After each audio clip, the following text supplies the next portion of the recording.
So a while ago, I built a binary adding machine in the video game Is You. But the problem with a binary adder, as Matt Parker pointed out with the dominoes, was Facetious people watching pointed out it took us an entire weekend and 10,000 dominoes to prove that 6 plus 4 equals 2 plus 8.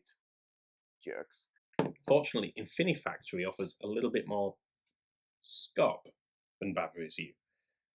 So I promised an Infinifactory video months ago now, and I deliver this one time, eventually.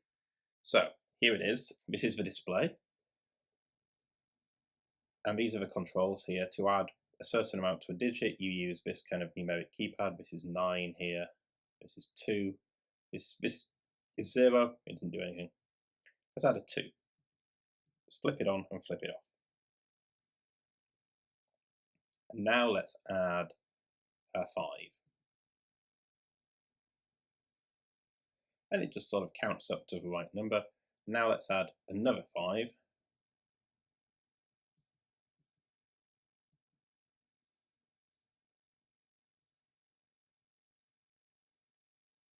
You can see how that works. And let's put a 9 on here for good measure.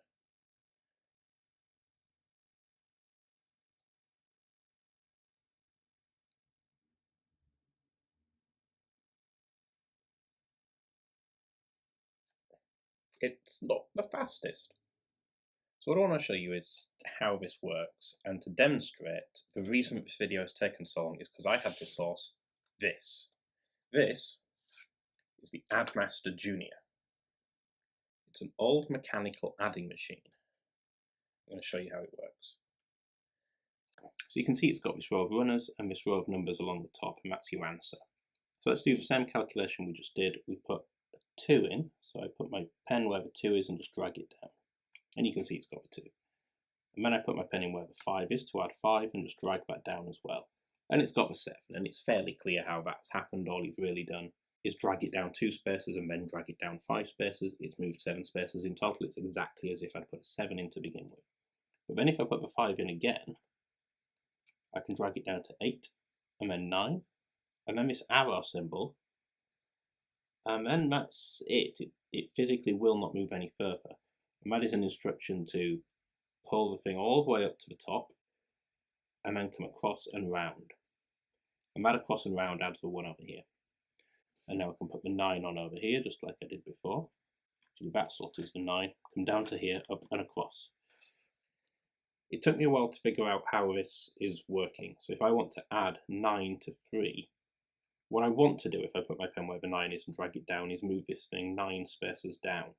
But actually, I go down a bit, but eventually just go up like that and subtract 1. And subtracting 1 is what happens to the last digit when you add 9 to a number where it won't go. If you add 9 to 2, you get 11, the last digit is 1. And then the guide takes you over here and down here, and this just drags down the second one by 1.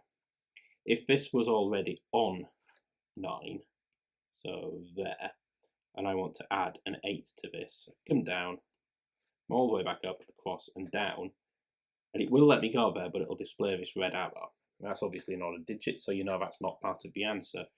And when you see that, it's just an instruction to go all the way across like that, which is a little unsatisfying, but it's how the system works.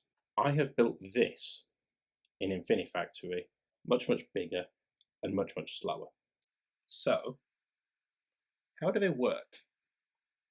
I'm going to do the same calculation on both devices to show you how similar they are. So I'm going to start by inserting 297. So 7 plus 90 plus 200. And now in Infinifactory, that is 7 plus 90 plus 200.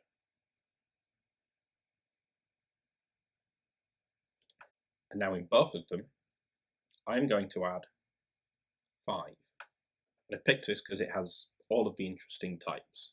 The first one carries elegantly, the second one carries exactly, and the third one just adds. I put my pen in where the 5 is, I drag down, and I get stopped. And in Infinifactory, when I press this 5, what's actually happening behind the scenes is that I have activated this pusher, which has pushed this stack of red blocks, which acts as the pen, downwards. I can get here. You can see it falling there.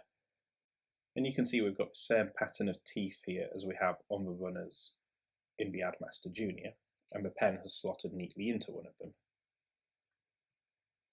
When it's fallen all the way through, it lands on this conveyor belt, which pushes the pen, which pushes the runner backwards.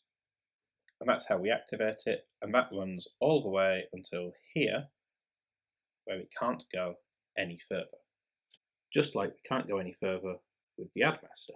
So what we do is we pull this all the way up like that. And now that digit is a 2. Now in Infinifactory, that's achieved by this sensor here, which should light up when the other one touches it. When that happens, there are 2 effects. The first is that this pusher is activated, which drops another pen into the next column along in the 1's position. That is equivalent to the slide down here. The second thing that happens in Infinifactory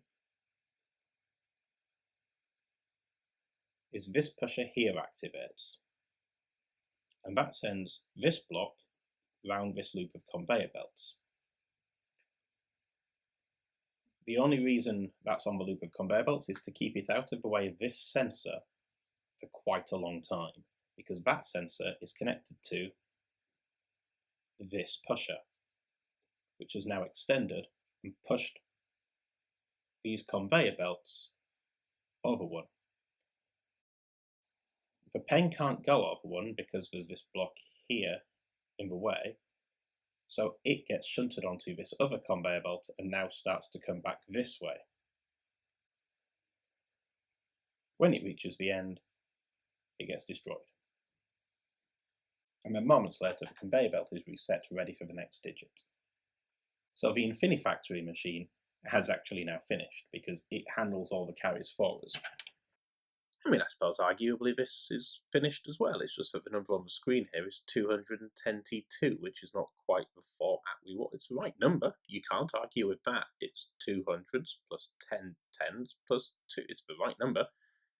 It's just we're back in domino 2 plus 8 territory here. So to turn it into a more readable version of the number, we're going to add 0 to the tens columns. We are adding nothing to.